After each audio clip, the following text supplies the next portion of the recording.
بسم الله الرحمن الرحيم الحمد لله رب العالمين والصلاة والسلام على سيدنا محمد وعلى آله وصحبه أجمعين. Dear brothers and sisters, Assalamu alaikum wa rahmatullah. The coronavirus crisis or the COVID-19 crisis is not the first time the world goes through a pandemic, but it's the first time a global pandemic happens. And in the days of the Prophet ﷺ, contagious diseases were present, whether among human beings or among animals. And Islam, the guidance of the Prophet ﷺ, dealt with this issue, dealt with this in two ways. One way is the reliance on Allah subhanahu wa ta'ala, at-tawakkul. But at-tawakkul is different from tawakkul, which is the complacency. Tawakkul is to rely on Allah subhanahu wa ta'ala as everything that happens, He knows about it, but at the same time you have to take precaution, you have to take action.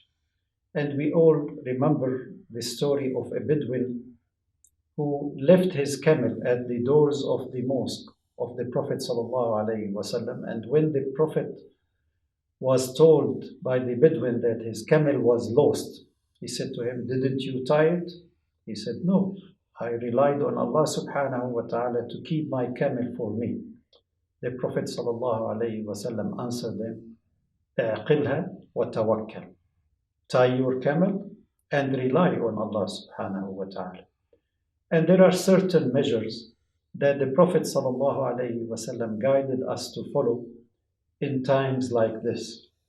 The Prophet sallallahu alaihi wasallam in a hadith made a general rule that a carrier of the disease should not come to a group that has not been touched by the disease and mix with them. لا يورد مصح ممرض على مصح. So we should avoid carrying disease from one group to another. And this is how the coronavirus transmitted from one group to another, through travel, through mixing with other people. So when we feel the symptoms of the disease, we should heed the directives of the authorities. Allah subhanahu wa ta'ala tells us in the Quran, فَاسْأَلُوا أَهْلَ الذِّكْرِ إِن كُنتُمْ لَا تَعْلَمُونَ. And Ahl al-Dhikr, those who have the knowledge. In religious affairs, we ask people who have knowledge about religious affairs.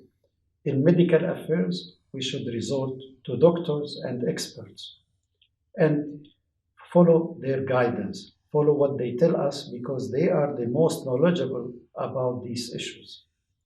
In the days of the Prophet ﷺ, one of the contagious diseases that were very common in the time of the Prophet ﷺ was leprosy. And one of those people came to take bay'ah, to make allegiance to the Prophet ﷺ as a Muslim. And when the Prophet was approached by this man and saw that he carried a contagious disease, he said to him, "I don't need to shake hands with you, as it is the tradition of the bay'ah. Irji' faqad bay'anak. Go back, your allegiance is done and complete."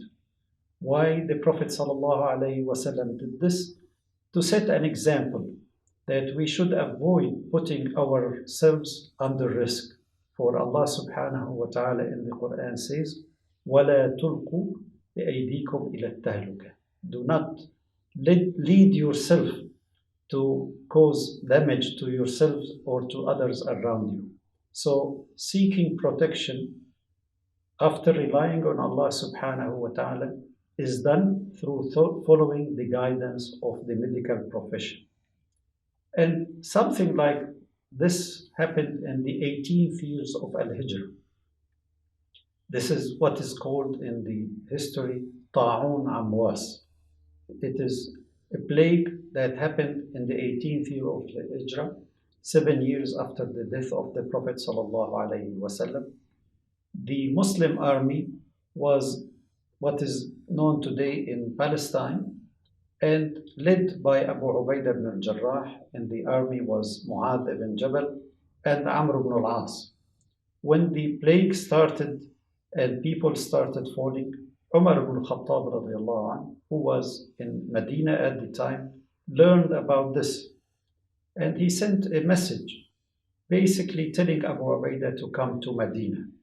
He went, and Abu Ubaidah said, Umar wants to take me away from the plague, and he did not comply with the command of Umar because, as the commander of the army, he did not want to leave the army and to abandon the soldiers that he was leading.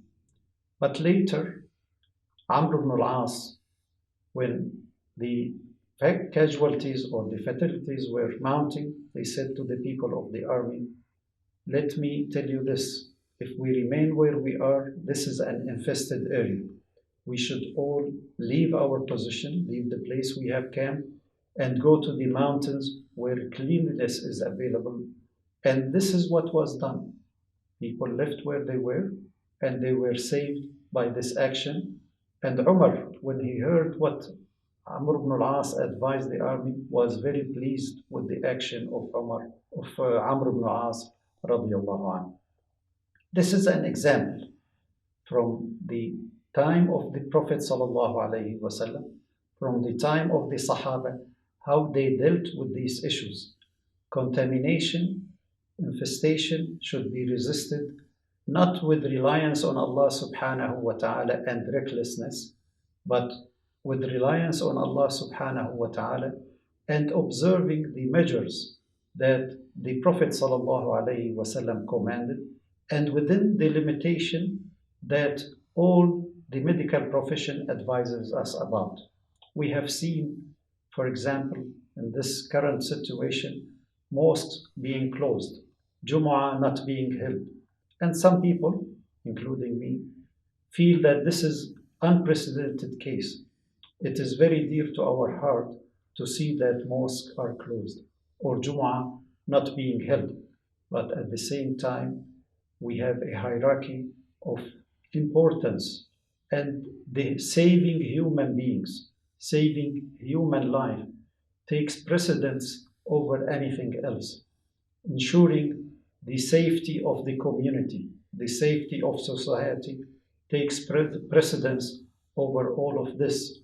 And in the days of the Prophet sallallahu alaihi wasallam, for example, there was rain, heavy rain, and the Prophet guided his companions to pray where they are, not to pray in a congregation.